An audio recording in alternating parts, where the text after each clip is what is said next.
안녕하십니까. 새로운 한 주간을 맞이하면서 또 여러분들 주간에서 만나게 되었네요. 날씨가 무더운 상황 속에서 연일 참 많이 힘들고 지치기 쉬운 이런 계절인데 여러분들이 아무쪼록 말씀을 통해서 은혜를 받으시고 힘을 내셨으면 좋겠습니다. 자, 오늘도 주간에서 또 말씀 가운데 화이팅하는 하루가 됐으면 좋겠네요. 오늘부터는 한동안 역사서를 공부하겠습니다. 구약의 역사서는 모두 12권이 됩니다. 여호수아부터 에스더까지 모두 12권의 역사서인데 그 가운데 제일 먼저 나오는 책이 바로 여호수아거든요. 그래서 113강 망원경으로 보는 여호수아, 오늘과 내일 이틀 동안 함께 여호수아서를 공부하려고 합니다. 자, 오늘 주제는요, 믿음으로 정복한 가나안 땅. 자, 여호수아 시대에 광야 2세대가 가나안 땅에 들어가서 정복을 하게 되는데 그것은 믿음으로 그 땅을 정복하게 되었다는 것이죠. 자, 오늘 여호수아 서론을 한번 같이 들어가 보겠습니다. 왜 여호수아를 명칭을 여호수아라고 할까요? 사람의 이름도 여호수아가 있고 그 여호수아의 이름을 따서 성경책 이름도 여호수아입니다. 그래서 우리가 구분하기 위해서 때로는 여호수아서 이렇게 얘기합니다만은 성경을 이렇게 정확히 보면 사실 소자는 붙어 있지 않아요. 그냥 여호수아 이렇게 나와 있죠. 자, 여호수아는 기록자인 여호수아의 이름을 딴 명칭입니다. 자, 저자는요 역시 여호수아죠. 기록자 여호수아는 모세의 계승자입니다. 광야 2세대를 이끌고 약속의 땅 가나안 땅을 정복하고 그 12지파에게 분배해 준 지도자가 바로 여호수아입니다. 물론 모세가 있을 때 2지파 반에게 땅을 분배해 줬어요. 그러니까 여호수아가 분배해 준 땅은 정확히 따진다면 9지파 반에게 분배를 해줬다고 볼 수 있겠죠. 자, 에브라임 지파 소속의 눈의 아들입니다. 그는 바로 에브라임 지파 소속이니까 요셉의 후손이라 보면 되겠죠. 요셉의 장남이 므낫세, 차남이 에브라임 아니겠습니까? 그래서 12지파가 땅을 차지할 때 레위 지파는 농사 지는 사람들은 아니잖아요. 목축업을 하는 사람들이 아니고 종교적인 임무만 감당하기 때문에 그들에게는 넓은 이렇게 기업이 필요가 없었어요. 그래서 레위 지파는 빠지고 기업을 분배받을 때 바로 요셉의 후손이 2지파를 차지하게 되는데 바로 그것이 므낫세 지파와 에브라임 지파라고 보면 됩니다. 그 가운데 이 에브라임 지파 소속이 누구 하면은 여호수아입니다. 자, 여호수아의 본래 이름은 뭐였을까요? 호세아입니다. 호세아. 모세가 그의 이름을 호세아에서 여호수아로 바꿔주었어요. 여호수아의 이름의 뜻이 뭘까요? 여호와께서 구원하신다, 이런 뜻입니다. 자, 세 번째 기록 연대입니다. 여호수아서는 언제 기록이 되었을까요? 자, 여호수아에 의한 가나안 정복은 BC 1406년경에 이루어졌어요. BC 1406년도부터 가나안 정복이 시작이 되는 거예요. 자, 그는 BC 1400년경에 각 지파들에게 땅을 분배해 주었고 BC 1390년 이후까지 생존한 것으로 그게 여겨집니다. 그러므로 여호수아서가 최종적으로 마무리된 것은 BC 1390년경 이후라고 할 수가 있겠지요. 자, 네 번째는 주제입니다. 여호수아의 주제는 뭘까요? 가장 중요한 것은 바로 가나안 땅을 정복했다는 겁니다. 다시 말하면 하나님이 주시마 약속하신 약속의 땅을 정복하고 분배해 줌으로써 그 땅을 주시마 약속하셨던 하나님의 오랜 땅 언약이 이루어지게 된 것이 바로 여호수아의 중요한 주제라고 볼 수 있습니다. 자, 여호수아는 구약 역사서 바로 12권, 역사서는 모두 12권인데요. 그 가운데 첫 책입니다. 이 책은 이스라엘의 가나안 정복시대의 역사를 소상하게 잘 알려줍니다. 이 책의 가장 중요한 주제가 뭐라고요? 바로 땅 언약의 성취에 있었어요. 우리 하나님께서 여러분 아브라함에게 약속을 주실 때 제일 먼저 주신 약속은 이 땅을 너와 내 후손에게 주리라. 가나안 땅에 대한 약속이었어요. 그래서 그 가나안 땅을 보통 약속의 땅이라고 얘기를 하는 거예요. 약속의 땅, 그 땅 언약입니다. 두 번째는 내 씨를, 내 후손들을 하늘의 별과 같이 그리고 땅의 티끌과 같이 많게 해주리라. 자손 언약입니다. 세 번째는요, 내 씨, 이건 단수인데요. 내 씨, 예수 그리스도, 앞으로 오실 예수 그리스도를 얘기하는 겁니다. 내 씨로 말미암아 천한 만민이 복을 얻게 해주리라. 이건 메시아 언약입니다. 이게 바로 아브라함이 하나님 앞에 받았던 3대 언약이에요. 그 3대 언약 가운데 바로 여호수아서는 땅 언약이 성취된 것을 보여주고 있습니다. 하나님께서 이미 오래전에 믿음의 조상들에게 아브라함, 이삭, 야곱 이 조상들에게 주시마 약속하셨던 이 약속의 땅을 결국 주심으로써 이야 하나님의 언약은 틀림없이 성취되는구나 하는 것을 보여주는 책, 그것이 바로 여호수아서입니다. 그리고 여호수아서에는 믿음의 승리를 보여주는 부분이 참 많이 나왔어요. 딱 한 번의 패배가 있긴 합니다. 아간의 범죄 때문에 아이성에서 한 번의 패배가 있지만 전부 31명의 왕을 물리치고 그 땅에서 전쟁을 할 때마다 승승장구했다. 바로 승리의 책이에요. 자, 광야 이 세대가 믿음으로 요단강을 건너가서 어떻게 가나안 땅을 정복해 나갔는지를 잘 증거해주고 있는 책, 그것이 바로 여호수아서입니다. 예, 다섯 번째 구조 분석입니다. 여호수아는 어떤 구조로 만들어져 있을까요? 세 구조로 나뉘어져 있습니다. 3부에 걸쳐서 펼쳐집니다. 제1부는요, 1장부터 5장까지인데 가나안 땅 진입입니다. 가나안 땅 진입, 가나안 땅 정복, 가나안 땅 분배. 이것이 바로 여호수아의 3부예요. 자, 그 가운데 제1부인 가나안 땅 진입에서 우리가 기억해야 될 중요한 일은요, 여리고성에 정탐꾼을 보내지요. 모세는 과거에 12정탐꾼을 보낸 적이 있습니다만 여호수아는 2정탐꾼을 보냅니다. 그때 그 정탐꾼을 영접해서 숨겨둔 준 사람이 누굽니까? 바로 라합이라고 하는 기생이었죠. 자, 그 다음에 요단강을 믿음으로 도하합니다. 자, 요단강을 갖다 건너가고 난 이후에 밟았던 그 발밑에 있었던 돌 12를 취해요. 12지파를 기념하기 위해서 12를 취해서 요단 강변에다가 세웁니다. 왜 기념비를 세웠을까요? 예? 12기념비를 세우게 되는데 그것은 후일에 그 자손들 중에 누군가가 아버지에게 묻습니다. 아버지, 요단 강변에 있는 이 돌 이게 무슨 의미예요? 이 비석을 왜 여기다 세워놨습니까? 이렇게 물으면 그 아버지는 이렇게 대답해 주겠죠. 그래, 우리 조상들이 하나님의 은혜로 애굽에서 구출을 받아서 광야를 거쳐서 결국에는 이 땅을 건너오게 될 때 믿음으로 언약궤를 메고 하나님의 말씀에 순종해서 발을 내디뎠더니 요단강이 쫙 갈라졌단다. 참 하나님의 은혜로 기적적으로 우리가 이 가나안 땅에 들어오고 가나안 땅을 차지하게 된 거야. 예? 그때 하나님께서 우리 앞에 요단강을 갈라주셨던 그 하나님의 놀라운 기적의 은혜를 잊지 않기 위해서 여기에 기념배를 세운 것이란다. 이렇게 얘기를 해주면 그 후손들이 듣고 하나님에 대한 분명한 믿음을 키워나갈 수 있지 않겠습니까? 그런 측면에서 이 기념비는 굉장히 중요한 거였죠. 그 다음에 할례를 받습니다. 길갈이라고 하는 곳에서 할례를 받게 되는 거예요. 이것도 가나안 땅을 지키하기 위해서 영적인 준비를 갖추는데 대단히 중요한 일이었죠. 그 다음 두 번째 구조를 살펴본다면 제2부입니다. 6장부터 12장까지인데요. 가나안 땅을 정복하는 겁니다. 제일 먼저는 옆구리를 공격해요. 그 지역에 있었던 것이 바로 여리고 아이 같은 성이었어요. 중부를 정복을 하고 그 다음에 남쪽으로 내려갑니다. 예, 그래서 예루살렘 왕 아도니세덱을 비롯해서 남부에 있는 5 왕과 더불어 전쟁을 치릅니다. 그때 여호수아가 기도해서 하나님께서 하늘에 태양을 머물게 해주시고 막 우박을 내리셔가지고 큰 승리를 거두게 하셨던 그 전쟁이 가나안 남부 정복 전쟁이었어요. 그리고 난 다음에 북쪽으로 치고 올라가게 되죠. 북부도 결국엔 정복을 하게 됩니다. 이런 가나안 땅 정복의 과정을 잘 그려주고 있는 것이 바로 2부라고 보면 되겠습니다. 12장까지의 내용이에요.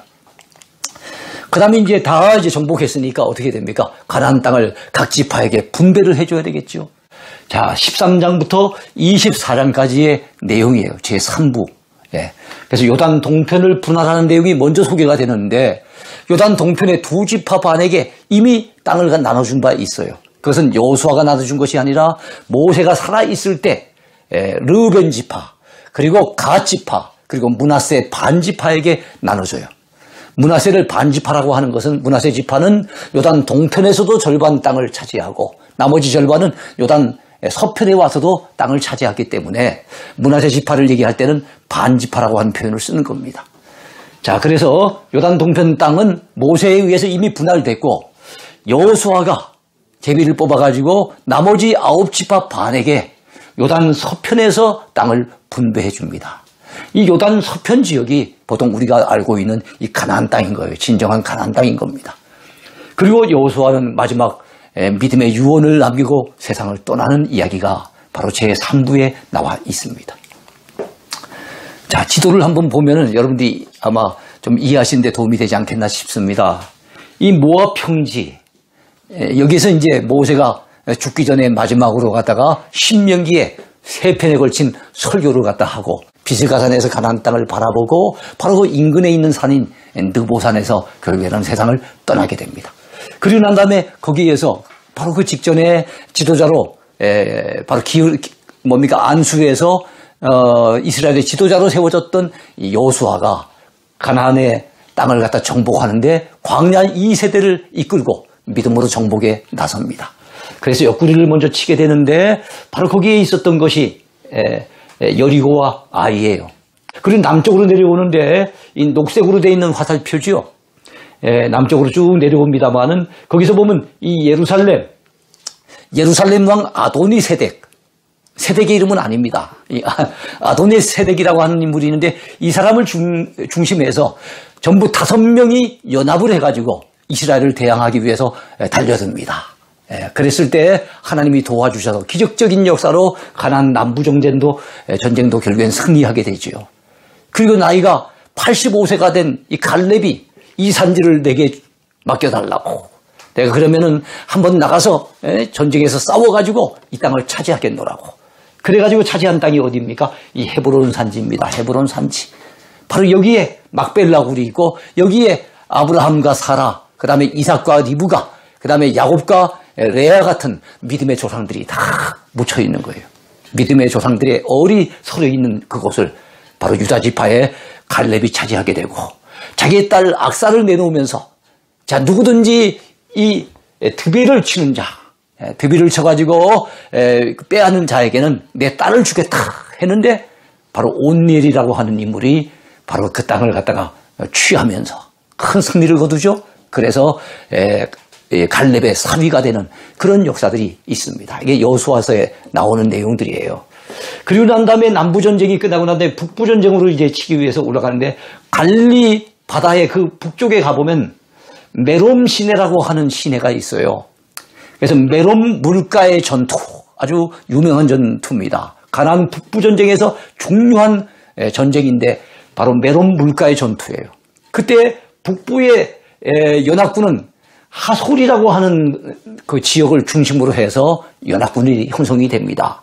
하솔 왕 야빈이라고 한 사람이 주변에 있는 다른 그 인근 그 지역 사람들을 합세해서 이스라엘을 대항을 합니다. 그러나 이 메론 물가의 전투에서 큰 승리를 거두면서 결국 북부 전쟁에도 성공적으로 승리하고 전쟁을 마치게 돼요. 그 이후에 바로 나머지 9지파 반에게 땅을 분배해주는 이런 것이 여러분 여호수아에서 발견되어지는 가나안 정복 전쟁의 흐름이라고 이렇게 보시면 되겠어요. 예. 자, 여기는 가나안 가장 북쪽에 있는 헐몬산이라고 하는 제일 높은 산입니다. 그리고 여기는 에발산 그리심산이 있는데 에발산은 저주의 산, 그리심산은 축복의 산으로 알려져 있죠. 예, 그리고 여기는 예루살렘이고요. 기브온 거민들이 바로 이스라엘 백성들과 이제 한편이 되기 위해서 화친 조약을 갖다가 청하게 되고 그들과 더불어서 화친 조약을 맺으면서 이 예루살렘 왕을 비롯한 다른 5 왕이 기브온을 치기 위해 공격을 하면서 그래서 자연적으로 기브온을 돕기 위해서 이스라엘과 전쟁이 벌어지게 됩니다. 그래서 그 전쟁에서 크게 승리를 거두는데 그때 태양아 너는 기브온 위에 머무르라.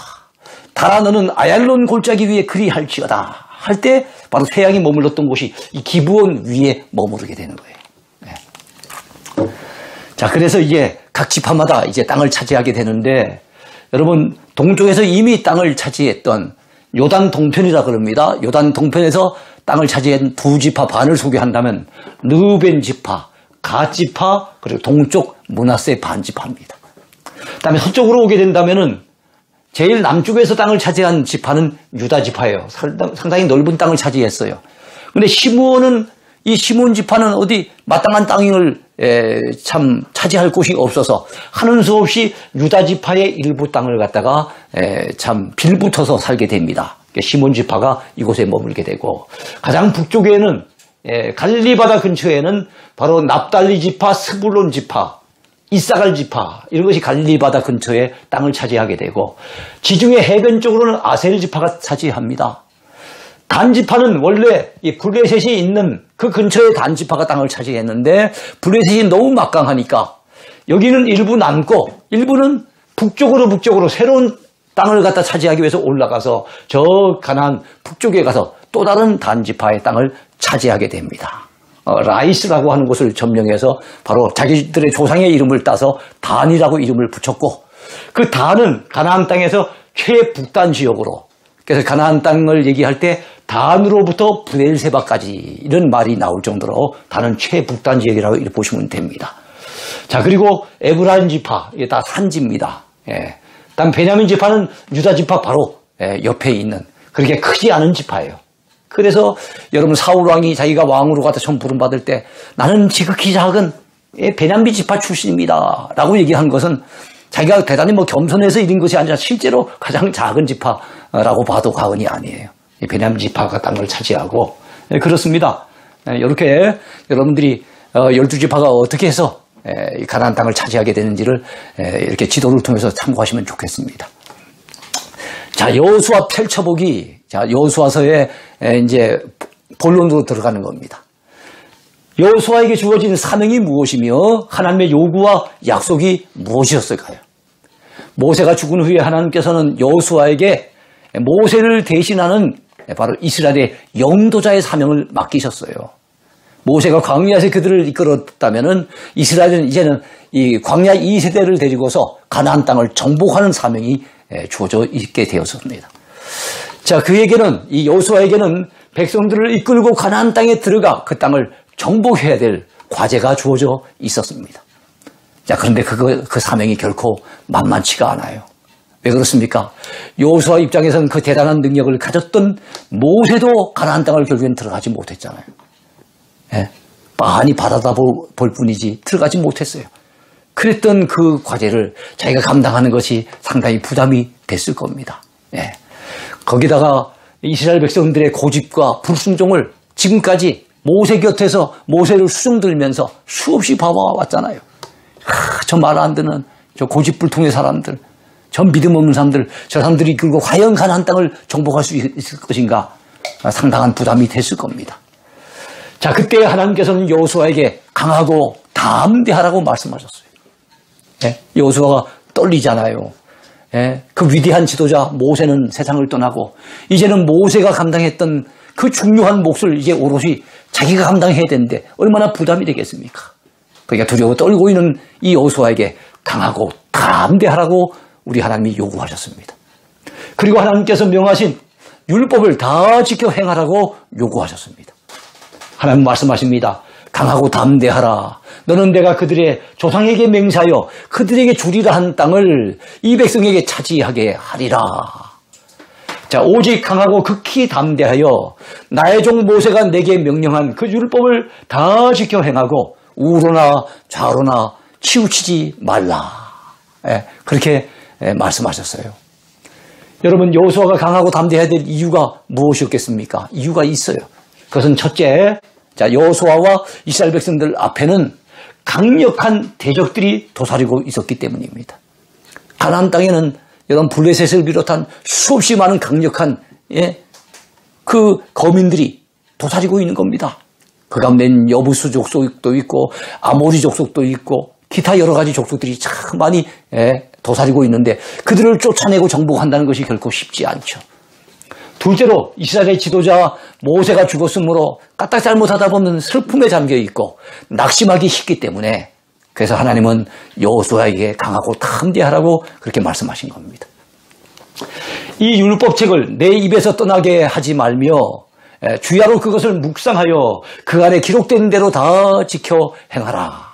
그리하면 내 길이 평탄하게 될 것이며 내가 형통하리라. 우리 하나님은 이렇게 말씀하셨어요. 그렇습니다. 여러분, 앞장선 사람들, 주의 교회에서도 정말 큰일을 해야 될 사람들에게 필요한 것은 뭡니까? 강하고 담대한 믿음의 담력입니다. 믿음의 담력을 가지고 또 두 번째 해야 될 일이 뭡니까? 하나님의 말씀에 순종하는 겁니다. 힘들지만 사람 바라보면 참 힘이 빠지고 환경 바라보면 낙심이 되지만 그럼에도 불구하고 하나님의 약속의 말씀 부여잡고 여러분 강하고 담대하게 믿음으로 나아가면은 우리 하나님이 형통하게 길을 열어주신대요. 그 길을 평탄하도록 도와주신답니다. 네. 여러분 성경에서 처음 나오는 말씀이 있어요. 지금까지 그런 단어가 없었어요.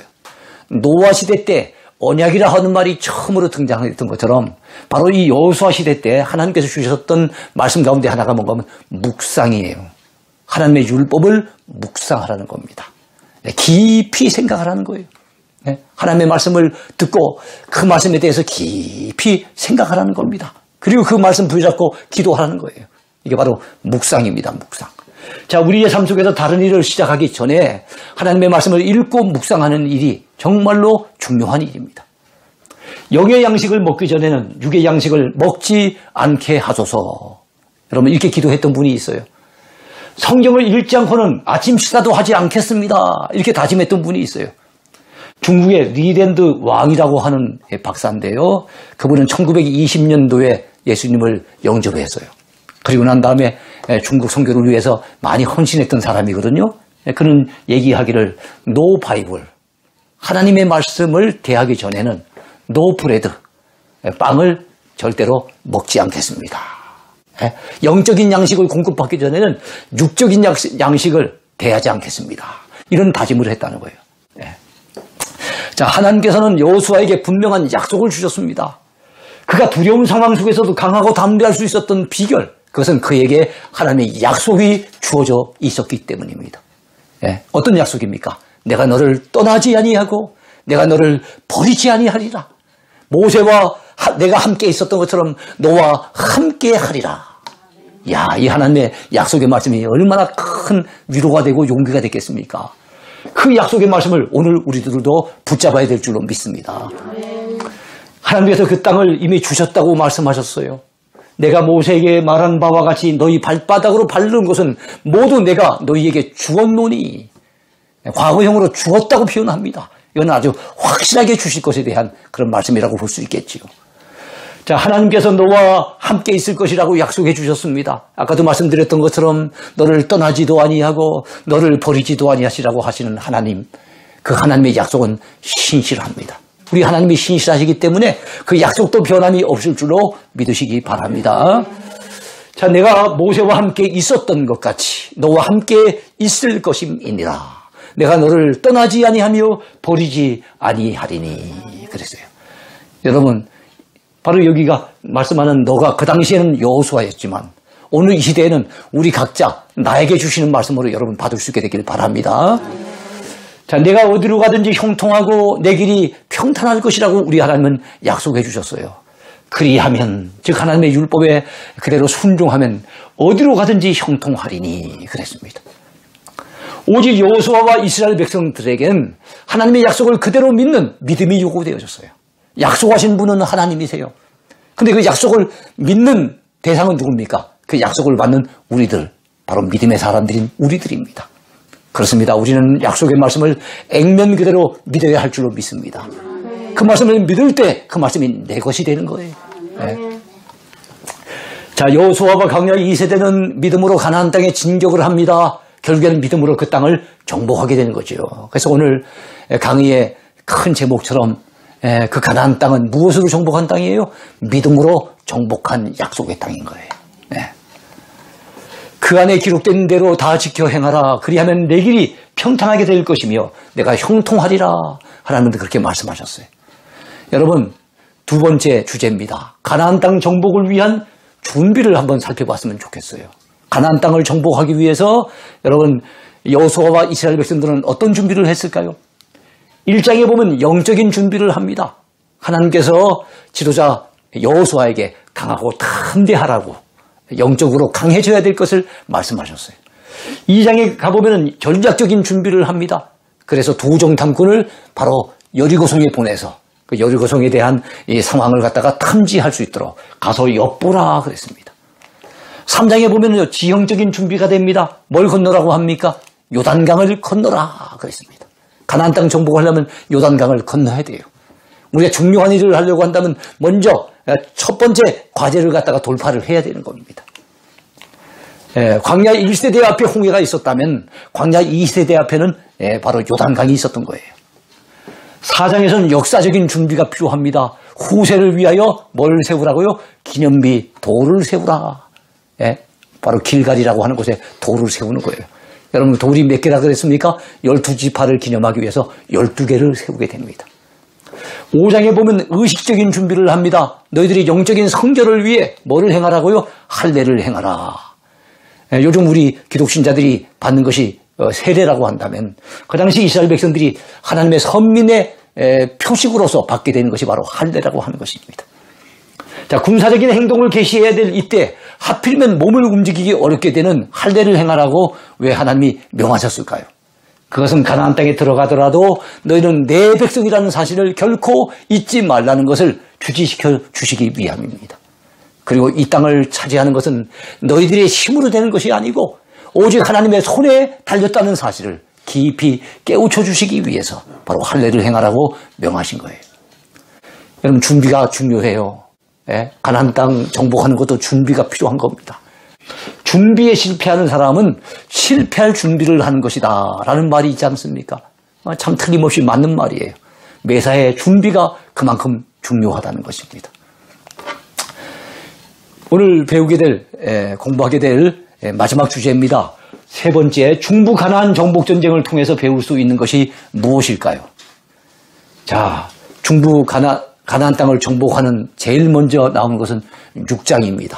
그 다음에 7장과 8장이 나오는데 6장에서는 바로 순종으로 말미암은 승리가 소개되고 있습니다. 어느 성 전투입니까? 바로 여리고성을 무너뜨리는 그 전투에서 하나님 말씀 그대로 순종했더니 번개를 갖다가 앞세우고 제사장들이 뒤를 따르고 그 뒤에 백성들이 따르면서 하루에 한 바퀴씩 돌고 마지막 7째 되는 날은 7바퀴를 돌면서 소리를 냈다 질렀더니 어떻게 됩니까? 바로 여리고성이 안으로부터 와르르 무너지는 이런 놀라운 승리를 거두게 되죠. 그러나 7장은 여리고성보다 훨씬 작은 성이라고 얕봤어요. 기도도 준비가 부족했습니다. 그리고 특별히 아간이라고 하는 사람이 범죄를 했어요. 그런 불순종으로 말미암은 패배를 자초하게 되는데 이 성 전투가 뭐예요? 바로 아이성 전투입니다. 이 아이성 전투에서의 패배가 7장에 소개되고 있어요. 여러분 그러면은 패배했으면 끝난 겁니까? 이제 회개하고 영적으로 정신을 차리고 영적으로 다시 준비해서 재도전해야 되겠죠? 그래서 8장에서는 재도전이 나와요. 회복으로 영적인 회복으로 말미암은 승리를 거둡니다. 어느 전투에서요? 아이성 전투에서. 아이성 전투에서는 한 번의 패배와 한 번의 승리가 이어지게 됩니다. 자, 모든 전쟁에 있어서 승리의 관건은 하나님의 말씀에 순종하느냐 불순종하느냐 하는 것에 달려있다는 거 우리가 잊어버리면 안 됩니다. 자, 여리고성 싸움에서는 하나님의 말씀에 순종하여 언약궤를 앞세우고 성주의를 돌기만 해도 큰 승리를 거둘 수 있었어요. 그러나 그보다 훨씬 작은 이 아이성 싸움에서는 그 이전에 하나님께서 말씀하신 그 말씀이 있었어요. 그 땅을 갖다 취하게 되면은 그 땅의 모든 탈취물들은 다 하나님께 바쳐진 것이기 때문에 그걸 손대면 안 된다 그랬어요. 근데 욕심 때문에 아간이 범죄를 하잖아요. 그 아간의 범죄 때문에 패배를 하고 마는 거예요. 금과 은과 그다음에 신할산 외투, 고급 외투의 마음을 빼앗겨가지고 그걸 갖다가 훔쳐서 몰래 숨겼다가 그 아간의 범죄 때문에 결국은 아이성의 패배를 불려왔다는 거예요. 여러분, 전쟁은 여호와께 속한 것이기 때문에 하나님이 그 전쟁에 도와주셔야만 돼요. 그래서 그분과의 관계 설정이 전쟁에서 이기느냐 지느냐의 중요한 분기점이 된다는 거 이거 잊어버리면 안 됩니다. 여러분 아이성 싸움의 실패 원인이 무엇이었겠습니까? 그리고 해결의 실마리가 된 것이 무엇입니까? 아이성 싸움을 통해 우리가 얻을 수 있는 교훈이 있어요. 어떤 교훈을 얻어야 되겠습니까? 작은 성이라고 여겨 자만하면 안 된다. 자만하면 위험해진다 하는 것을 갖다 여러분 우리가 생각해야 됩니다. 우리 앞에는 아이성이 있지는 않아요. 그러나 아이성과 같이 우리가 도전해야 될, 그리고 우리가 승리해야 될 여러 가지 문제들이 있어요. 산적한 문제들, 작은 문제라고 기도도 안 하고 영적인 준비도 없이 쉽게 생각하다 보면 큰 패배를 당할 수 있다는 거. 자만하면 망한다는 거 꼭 기억해야 됩니다. 선줄로 생각하는 자 넘어질까 조심하라 그랬어요. 하나님 앞에서 기도하는 흔적이 없었다는 것, 이것을 바로 우리는 아이성의 패배 속에서 배우게 됩니다. 이 참 중요한 전투를 앞두고 너무 무시했는지 모르겠지만 기도한 흔적이 없어요. 그러다 보니 하나님께서 진노하셨는데도 그 사실조차도 한참 뒤에 알았습니다. 무엇보다도 탐욕으로 인한 하나님 앞에 범죄하는 자가 있었다는 것, 그것이 바로 패배의 주된 원인이었어요. 그 범죄한 자가 누구였습니까? 바로 아간이었어요. 아간. 여러분, 숨긴 죄가 사람의 발목을 잡습니다. 우리를 믿음으로 전진하지 못하도록 발목을 잡아요. 그리고 끓어오르는 욕망이 사람을 결국엔 망하게 만듭니다. 이거 조심해야 됩니다. 해결의 실마리가 된 것은 무엇이었겠습니까? 하나님 앞에 엎드린 거예요. 일단 지도자인 여호수아부터 하나님 앞에 엎드렸어요. 그리고 안타까워하면서 통곡하면서 하나님 앞에 매달린 거예요. 여러분, 여호수아는 하나님의 크신 이름의 영광을 위해 간구했어요. 하나님, 당신의 영광을 위해서 당신의 백성들을 이곳에 다 이끌어내셨는데 우리로 하여금 패배해서 여기서 끝나게 된다면 얼마나 하나님의 영광이 가려지겠습니까? 하나님의 영광을 위한 간구를 했어요. 그리고 근본적인 문제가 되었던 사람이 누구였습니까? 범죄자 아간이었죠. 아간과 그의 가족들을 돌로 쳐서 그야말로 범죄한 사람을 처리를 했습니다. 원인죄를 어떻게 보면 해결을 한 거예요. 제거를 한 겁니다. 하나님은 선민들에게 거룩을 요구하십니다. 죄를 멀리하고 거룩한 삶을 산다는 것, 이것이 우리의 매사의 승리의 비결이라는 것, 이건 놓쳐버리면 안 됩니다. 우리는 아이성의 실패와 성공을 통해, 패배와 승리를 통해 우리는 그 사실을 배우게 됩니다. 그리고 난 다음에 아이성 공격에 이번엔 최선을 다합니다. 작은 성이라고 얕보지 않고 최선을 다했어요. 자, 그렇게 함으로써 아이성 전투의 패배를 승리로 바꿀 수가 있었던 거예요. 요즘 올림픽을 통해서 참 많은 우리 선수들이 승전보를 보내옵니다만 이기는 선수도 있고 또 패배의 쓰라림을 맛보는 선수도 있어요. 준비하는 것이 참 중요합니다. 여러분, 챔피언은 링 위에서 결정되지만 여러분, 그 챔피언의 자격은 링 밑에서 준비가 되는 거예요. 준비가 잘 된 사람이 링 위에서 패배하는 법이 없습니다. 링 위에서 패배했다면 그건 링 밑에서 준비하는 과정을 소홀히 하거나 뭔가 거기서 부족함이 있었기 때문이죠. 특별히 우리가 하나님의 일을 함에 있어서 승리하려면, 그리고 성공하려면 영적인 준비가 참 중요하다는 것, 그리고 하나님과의 관계 설정이 너무나도 중요하다는 걸 잊지 마시기 바랍니다. 자, 오늘 우리들의 삶에도 문제가 생겼다면 그 문제의 원인이 어디에 있는지를 찾아내서 먼저 해결해야 될 줄로 믿습니다. 그래야만 다시금 우리의 삶 속에서 온전한 승리를 우리는 거두게 될 줄로 믿습니다. 오늘 강의 여기까지 할게요. 오늘도 주 안에서 건강하시고 또 힘있게 승리하시는 한 날이 되길 바라겠습니다. 감사합니다.